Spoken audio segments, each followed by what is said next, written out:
tout le monde, aujourd'hui on commence la journée, alors je vous ai pas pris avant, je vous prends juste quand on part du Airbnb parce qu'on n'a pas eu franchement le temps. Donc là on est toujours à Lafayette et aujourd'hui ça va être une journée où on va rouler jusqu'à la Nouvelle-Orléans avec plein de petits points d'arrêt etc. Donc je vais vous montrer le planning juste après. En tout cas on a super bien dormi ici, c'était super calme et là ce matin les voisins tondent la pelouse. Ça me fait rire parce qu'ils font vraiment tout ça dès qu'ils ont 5 minutes, ils tondent la pelouse ici. C'est.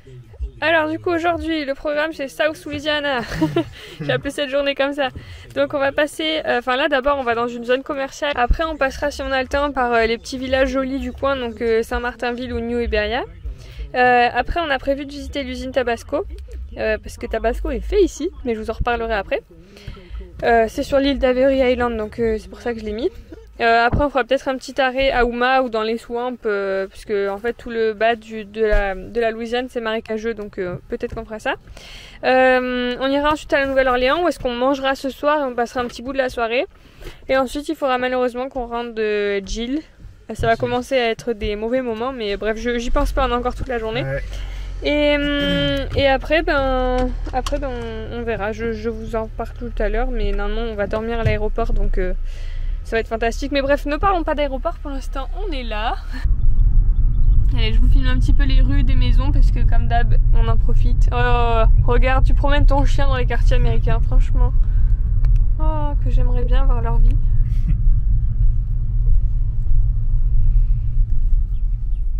Voilà, partout où vous allez, de toute façon aux États-Unis, les petits quartiers résidentiels comme ça, ils sont toujours mignons.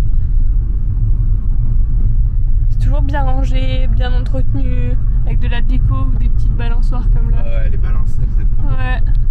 Ou alors des rocking chairs, ouais. Où il y a toujours des jolies décorations devant. Ou un bateau, tiens. Ouais, lui, il va sur le lac à mon avis. Ouais. Et ce que je voulais vous dire, un petit fait intéressant tant qu'on commence ce vlog, c'est que je savais pas, mais ce matin j'ai pris un livre qu'il y avait dans le Airbnb et j'ai vu qu'en fait il y avait pas mal de lois de Louisiane qui étaient basées sur le code Napoléon. Donc il y a des influences françaises même dans le code de la Louisiane, donc et c'est très différent des autres états apparemment. T'as vu sa plaque? Mississippi. Voilà. Oh, c'est quoi ça, ce gros dôme? Ah, je l'avais vu ça sur internet, je crois. Bien, on va voir. Bon écoutez, on était en train de rouler sur la route normale jusqu'ici et d'un coup on voit plein de petits stands comme ça. Et du coup on s'est dit, oh ça a l'air bien, pourquoi ne pas s'y arrêter? Du coup on a fait un U-turn sur la route et du coup on vient là. Alors on sait pas si c'est une brocante ou si c'est un marché, mais ça a l'air bien. Peut-être que c'est un flea market, peut-être que c'est les deux, peut-être des gens, des particuliers et des professionnels. Je sais pas, on va aller voir.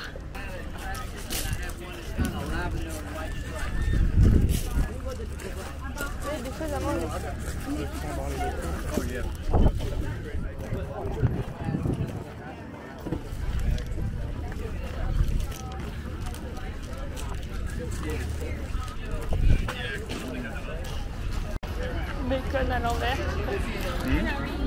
Bon alors en fait c'est un petit marché local, donc là ça commence à se terminer.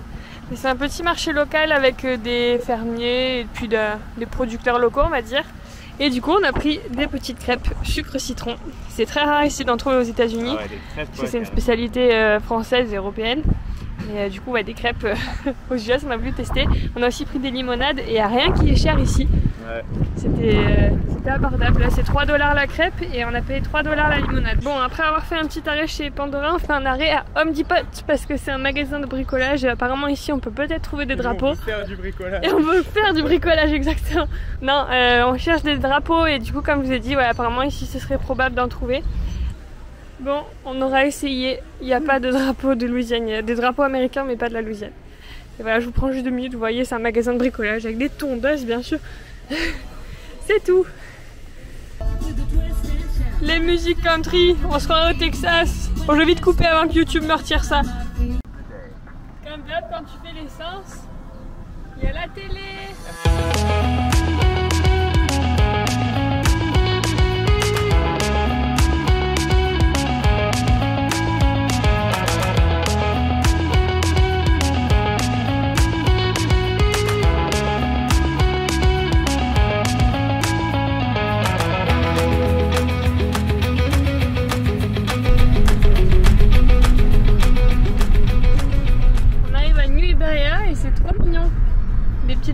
c'est une petite ville. Alors du coup on est à New Iberia et on est arrivé dans ce qui est le plus vieux moulin, c'est un moulin à riz. Donc ce serait ouais, le plus vieux des US et ça a l'air puisque... Oh le train!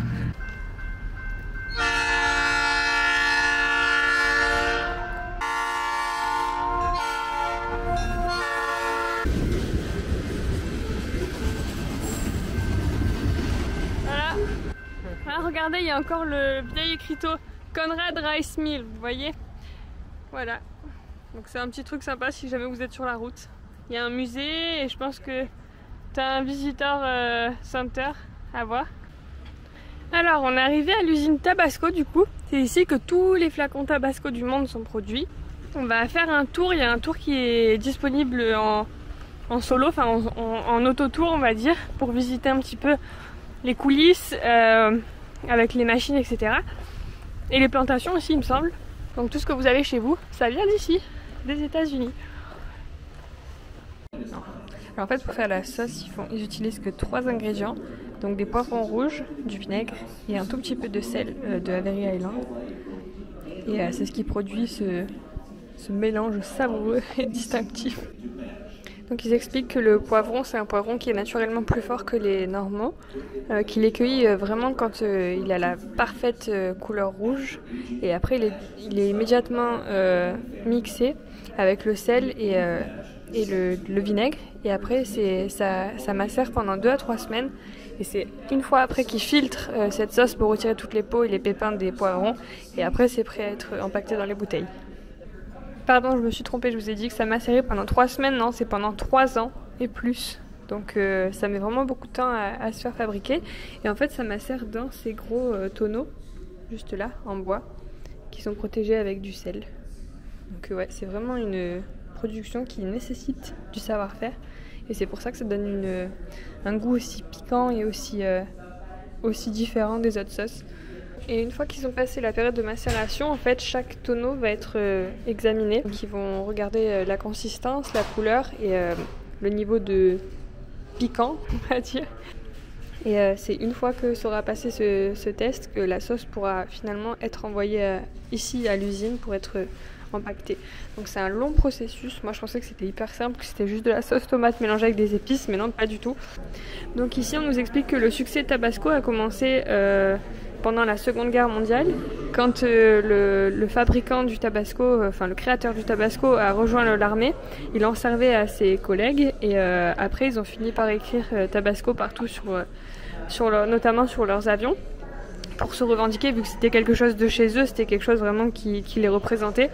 Et après du coup tout le monde a connu le nom Tabasco et il y avait même des flacons qui étaient envoyés directement aux soldats pour qu'ils puissent en profiter, et ils appelaient ça le goût de la maison en gros. Donc ça a commencé à partir de là. Bon bah c'est bien ça, il y en a bien aussi en Louisiane. On va ouvrir grand les yeux entre les crocodiles et les ours, ils sont servis ici.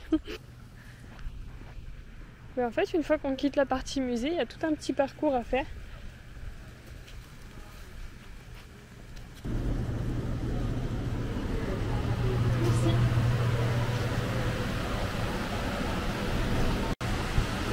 Donc là on a l'exemple de à quoi ressemblent les plantes où poussent les poivrons du coup. Et ils expliquent que leurs champs sont vraiment encore familiaux. C'est vraiment une entreprise familiale. Les champs de poivrons ne font pas plus de 2 hectares. Donc là ça c'est le poivron jalapeno qu'on retrouve partout, même dans les Cheetos. Donc là c'est les poivrons qui s'appellent Tabasco. Et ensuite on a le poivron qui s'appelle habanero, qui est celui-là orange. Et c'est l'une des variétés les plus fortes en termes de piquant de poivron. Donc là c'est les barils qui servent, comme je vous ai dit, à la fermentation des ingrédients. Donc poivron, sel, vinaigre. C'est ici qu'ils fermentent pendant 3 ans. Et ce qu'on voit par-dessus là, ça en fait c'est une couche de sel pour les bactéries, pour pas que ça moisisse, enfin pour pas que ça pourrisse. Mais en tout cas il y a une odeur, ouais, pour le coup de moisissure. Et c'est impressionnant de voir ça. Donc ceux-là ils commencent tout juste leur fermentation, puisqu'en fait il y a écrit la date dessus, avril 2022. Donc eux sont au tout début. 2020. 2020 là. Ouais. Donc ça fait déjà 2 ans qu'il fermente. Et là ici on peut voir les différents types de conditionnement de la sauce. Donc il y en a qui datent de dans les années 1860. Et là par exemple ça c'était une canette de Tabasco dans les années 1905. Et tu vois tout, l'évolution. La cool. 6 c'est l'original, c'est la première qui a été utilisée. Ouais. Donc juste avant on a vu le mélange qui est resté dans le tonneau pendant 3 ans. Une fois qu'il a passé ces 3 ans, il vient ici pour être mélangé. C'est ici qu'on ajoute le vinaigre. Je vous ai dit une bêtise juste avant, on n'ajoute pas de vinaigre au début, on l'ajoute ici à cette étape-là. Et là, il sera remué pendant 2 à 3 semaines continuellement sans s'arrêter. Une fois qu'il aura terminé d'être mélangé, il sera filtré pour retirer la peau et les graines. Et c'est aussi à ce moment-là qu'une des personnes de la famille du créateur vient tester personnellement le mélange pour voir s'il est bon. Il teste chaque machine, chaque baril est testé par membre de la famille pour voir si tout est bon. Et ça passe aussi au laboratoire. Où est-ce qu'on se trouve? Ça s'appelle Avery Island. Et en fait, il y a des mines de sel ici. Et c'est ici qu'est récupéré le sel pour mélanger après avec le tabasco. Donc tout est local. Ici, c'est là où tout le mélange que je vous ai montré avant sera embouteillé. Ces grandes machines. Et ici, c'est une carte qui représente tous les pays où le tabasco existe et est vendu. Donc c'est quasiment toute la planète quoi en fait.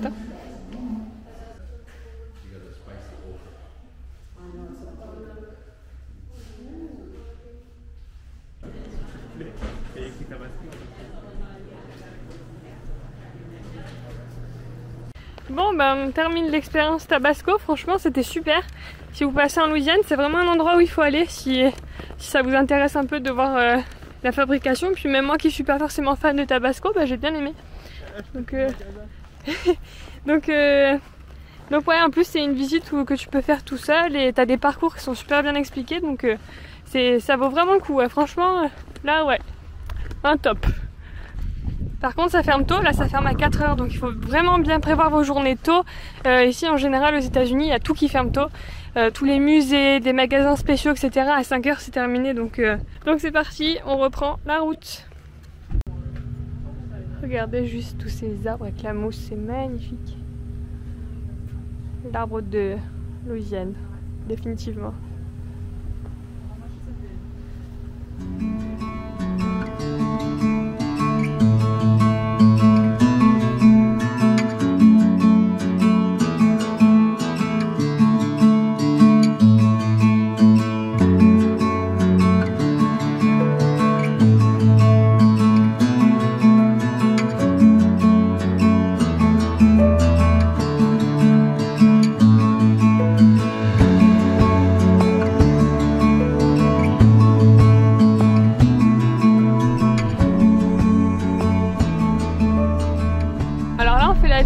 De Avery Island qui est juste à côté de l'usine Tabasco, et en fait c'est un parcours qui se fait en voiture et on vient de voir un petit alligator sur le bord de l'eau.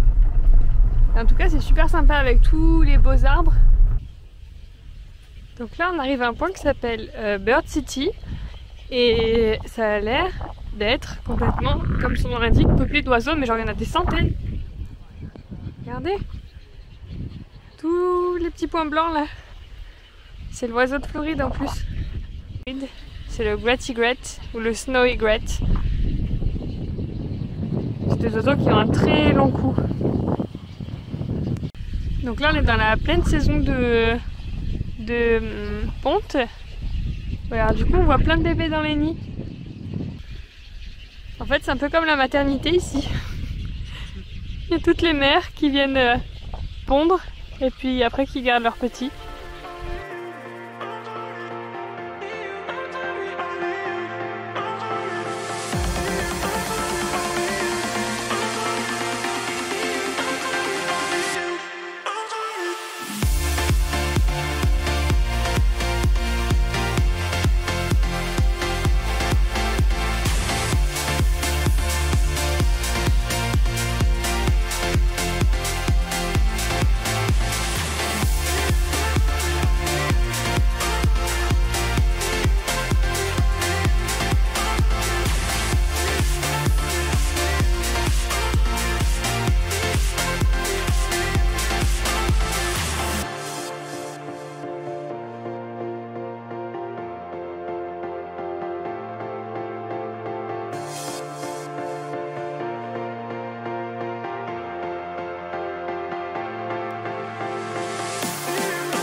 Floride, dans les marécages, c'est de l'eau salée, alors qu'ici dans les bayous c'est de l'eau douce.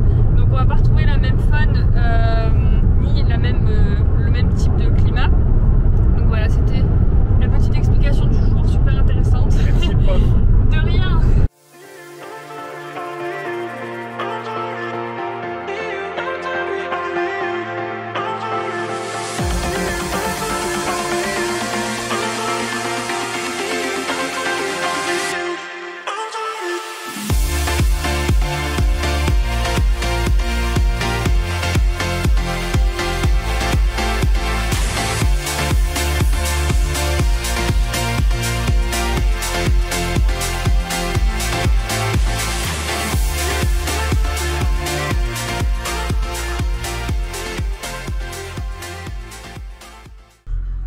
Bon là on arrive près de Houma et il y a une petite réserve nationale qui s'appelle Mandalay. Si jamais vous avez envie, que vous avez le temps près de Houma de faire des petites promenades à pied ou en vélo, etc.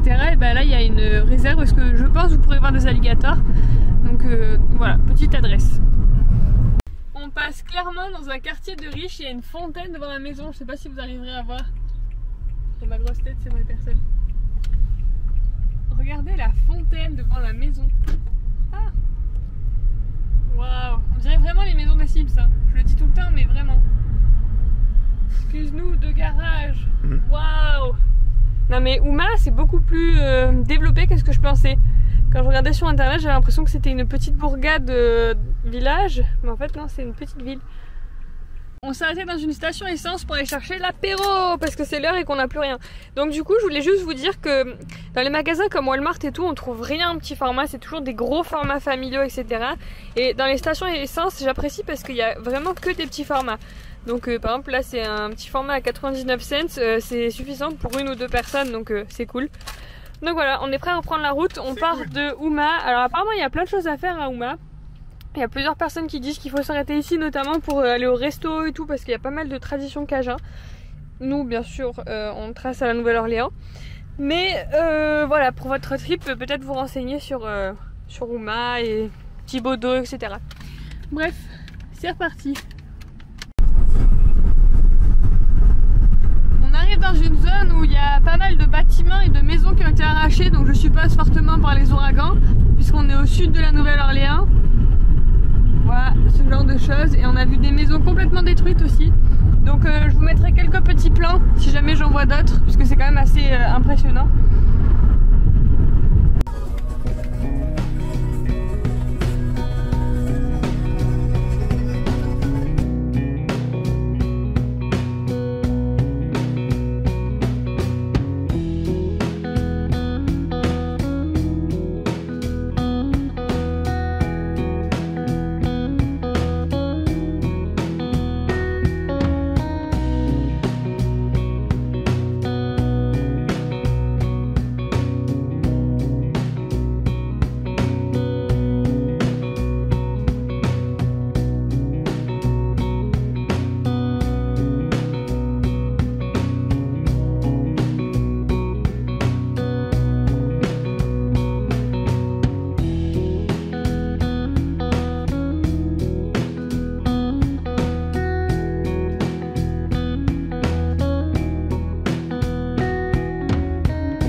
On est passé par le pont qui est juste au-dessus que je vous ai filmé pour pouvoir avoir une belle vue sur les buildings de la Nouvelle-Orléans, puisque en fait ils sont quand même assez nombreux pour une ville comme la Nouvelle-Orléans qui est située dans des endroits où il pourrait y avoir des ouragans. Je les trouve quand même assez gros, donc regardez, déjà là on a une petite vue. On essaie de trouver un beau point de vue. Bon, alors il y a des digues qui sont construites. Oh, bris de glace failli. Hein, on l'a évité là. Ouais. Bon, entre les trains et la digue, ça va être un petit peu compliqué, mais on essaie de trouver ça.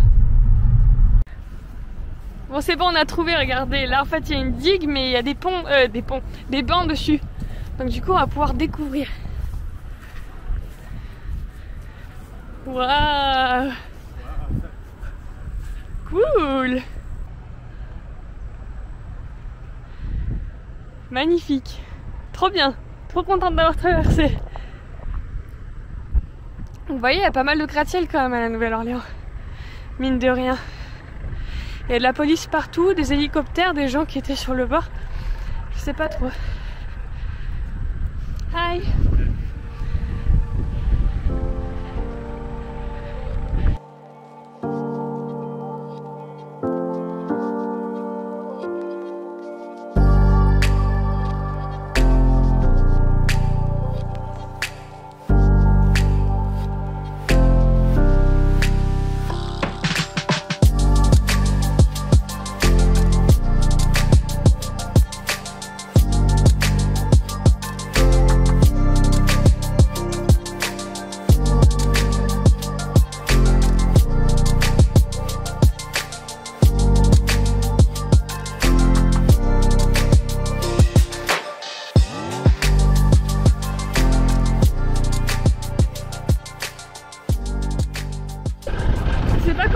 Cette rive, mais c'est juste à côté du gros pont gris. Il y a plein d'endroits où se garer et vous pouvez marcher tout le long, c'est éclairé. Et il y a un bar. Voilà, il y a un hélico qui tourne, on sait pas ce qu'il y a. Du coup, vu qu'il y avait la police et tout, je pense qu'ils recherchent quelqu'un dans le canal. On voit les bateaux au milieu, c'est trop beau.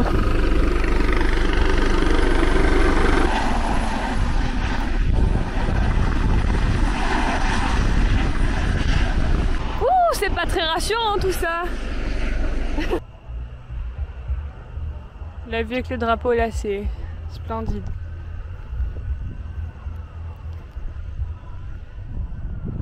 On entend les voitures de police qui arrivent. Non mais c'est vraiment GTA ici.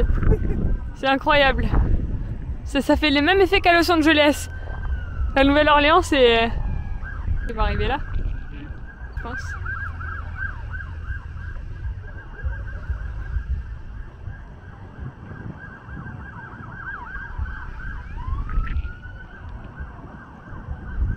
Ah, action tournée.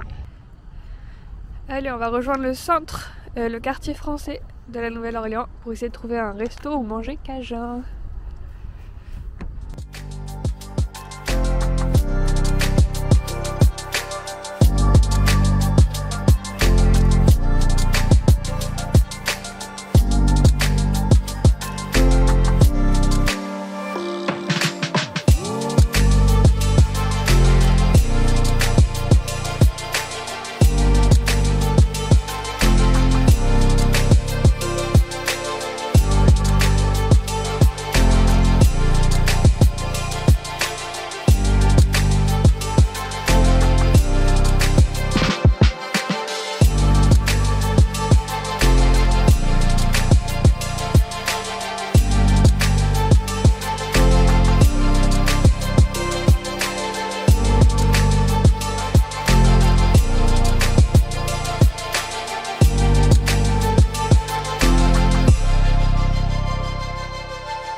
On tombe en plein week-end du festival de jazz le plus connu de la Nouvelle-Orléans. Donc tout est blindé partout et il y a du monde partout. Les hôtels sont blindés, donc on va pas pouvoir dormir à l'hôtel ce soir.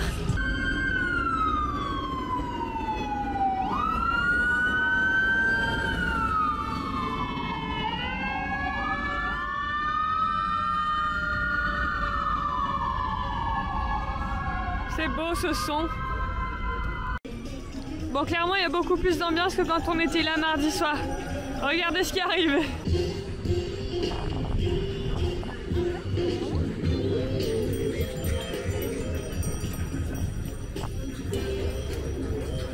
Allez, on va manger.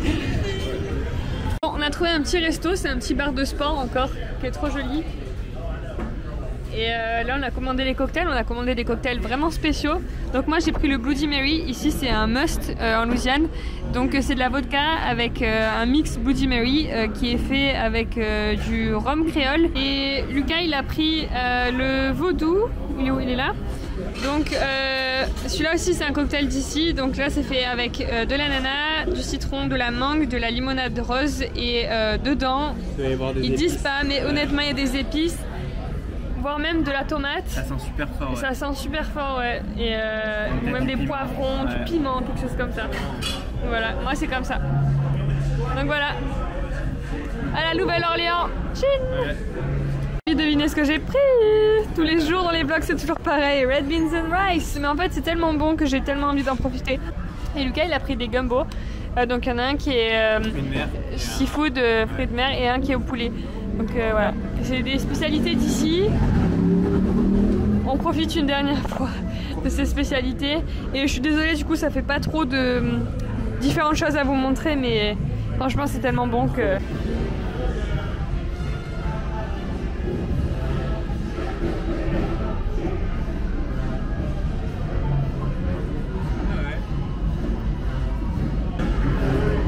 Ah bah là, y a pas meilleure occasion là. Donc là où est-ce qu'on était, ça s'appelle Corner Oyster House. Et c'est sur... c'est Decatur Street ici. Je sais pas comment on dit, Decatur. Voilà. Il y a clairement beaucoup plus de monde que la dernière fois quand on était venu le soir. On était seul au monde ici dans cette rue, alors que là il y a plein de gens. Enfin, ça se voit pas forcément, mais devant les gens qu'il y a devant, il y a encore plein de gens. Donc c'est un peu moins craignos, donc ça va. Du coup on se balade et regardez, il y a toujours ces petites lampes à huile, j'adore. Bon là on repasse un petit peu dans les mêmes rues que la dernière fois, on est dans le quartier français. Et en tout cas ici c'est paisible, on voit juste les petites lampes à huile, c'est reposant. Il manque juste des rocking chairs, elles sont où les rocking chairs? Regardez, même la nuit c'est joli. On l'avait fait 2 jours la dernière fois. Mais ça a du charme aussi la nuit.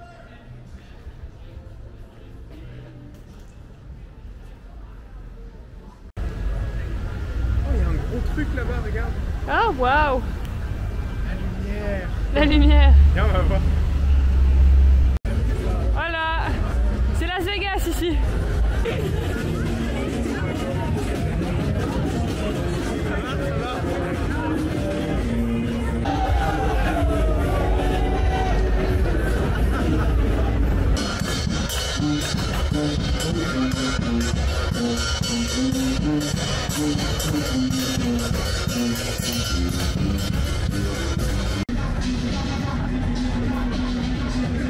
Et là en fait il y a des gens qui lancent des colliers là-haut.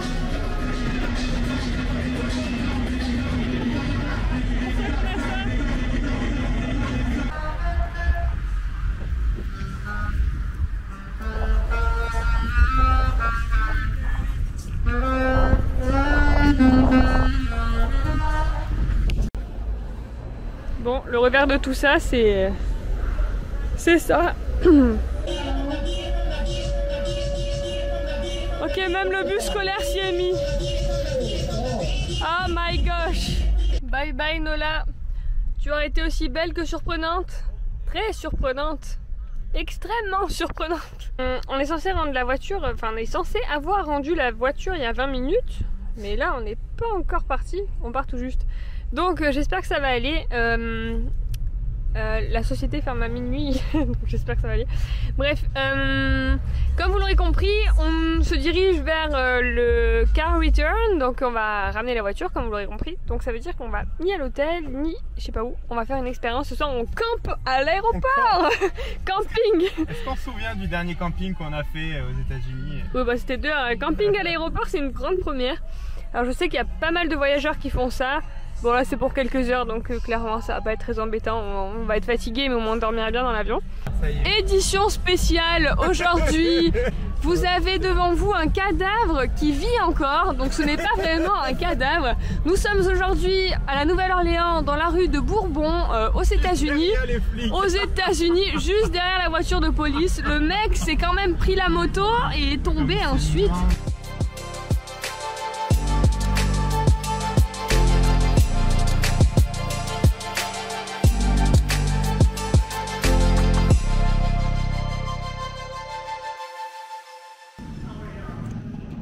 Ça, c'est pas cool. Hi, yeah, perfect. Bye bye, Jill.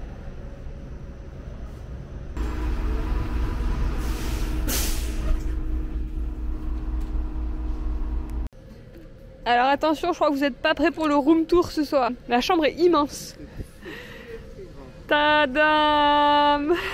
Bon, il n'y a pas de cuisine par contre, malheureusement. Mais bon, bref, j'arrête. C'est pas drôle. Ouais, du coup, on va dormir là cette nuit. On s'est trouvé un petit coin paisible, sans passage. Par contre, il fait moins 15 parce qu'ils mettent la clim à fond. Donc là, en fait, on est en gros quasiment 48 heures en transit, on va dire. Un peu moins de 48 heures, mais... Donc voilà, ça s'annonce être une belle nuit. Il est minuit. Dans 5 heures, on va se lever, donc on va pas rester là trop longtemps. Mais bref, voilà. Ça sent la fin. Je sais, c'est un peu brutal, vous n'avez pas trop préparé à ça. Nous non plus, je vous avoue que là, ça nous fait bizarre, mais...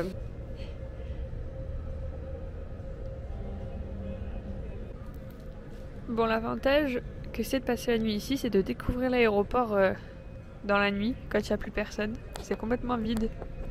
Je pensais que la sécurité, ça restait, mais non, il n'y a plus rien, plus personne. Il y a juste beaucoup de personnes qui font le ménage. C'est là qu'on se rend compte de tout le travail qu'elles donnent pour que l'aéroport soit nickel. Bon, du coup, là, j'ai pris ma brosse à dents, mon dentifrice, mon legging, et je vais me changer, je vais me mettre à l'aise. Mais je vous avoue que je vous le montre pas, mais c'est pas pour me plaindre, mais c'est quand même assez brutal. Hein. On passe de l'aventure encore aujourd'hui avec plein de belles choses qu'on a découvert à d'un coup ça, quoi. Pas évident. Je sais que j'ai pas du tout à me plaindre, à chaque fois je vous le dis, c'est une chance de pouvoir voyager. Et il y a des gens qui vivent des choses horribles et que j'ai vraiment pas à me plaindre, ça je le sais, mais c'est toujours un petit moment un petit peu embêtant, et vu que je suis une grande sensible et que je suis hyper attachée à ce pays, à chaque fois c'est un déchirement de devoir le quitter, alors c'est pour ça, mais voilà. Allez, je vous laisse là, je vous retrouve après.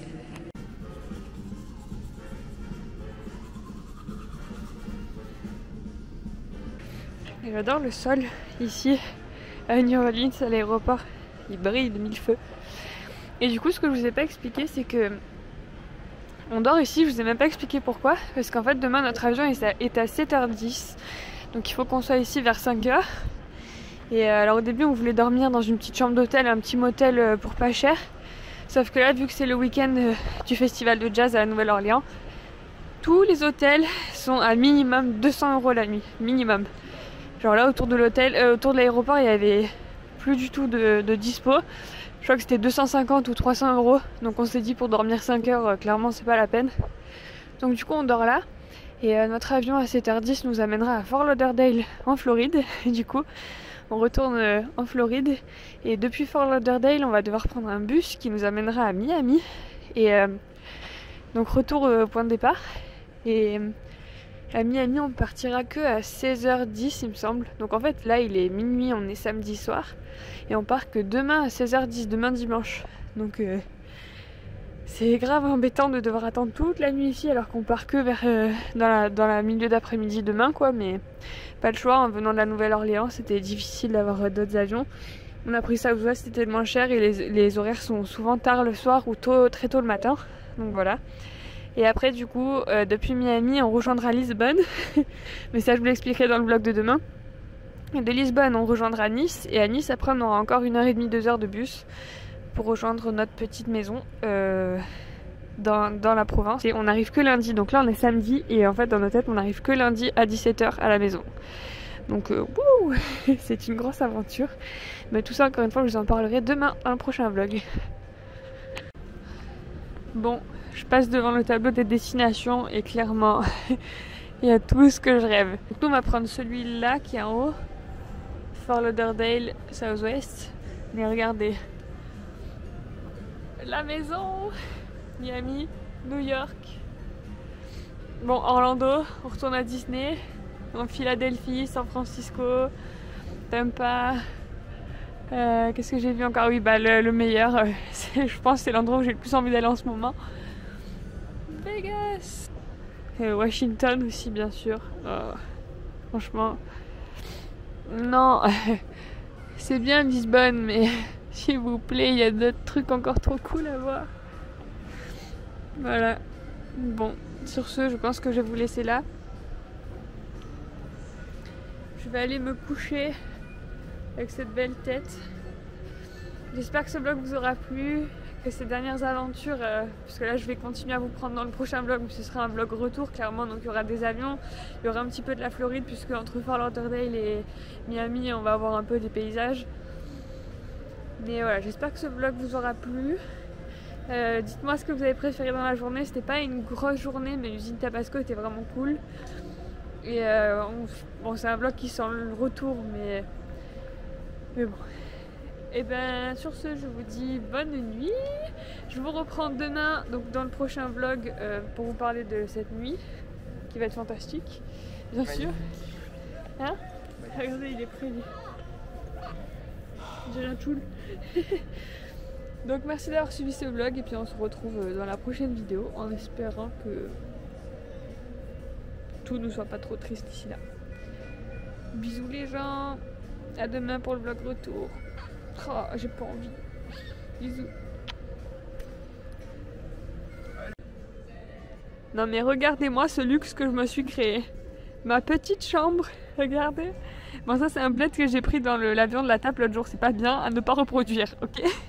Mais du coup j'ai mis ma veste comme oreiller, là j'ai mis mon petit plaid, et en fait je me suis fait un mur avec les valises. Regardez, là on passe, on voit personne, on verra juste mes pieds dépasser derrière.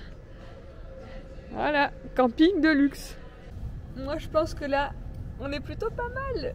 Si vous voulez l'adresse, aéroport international de la Nouvelle-Orléans. Super adresse. Regardez ça. Bonne nuit les amis. Et lui il a carrément poussé le banc pour s'installer derrière. Oh, dans 3 heures on va se faire virer. Regardez-le. Bisous les gens. Bon, il y a clairement beaucoup. Ok. N'écrase personne, n'écrase personne. On est des cobayes.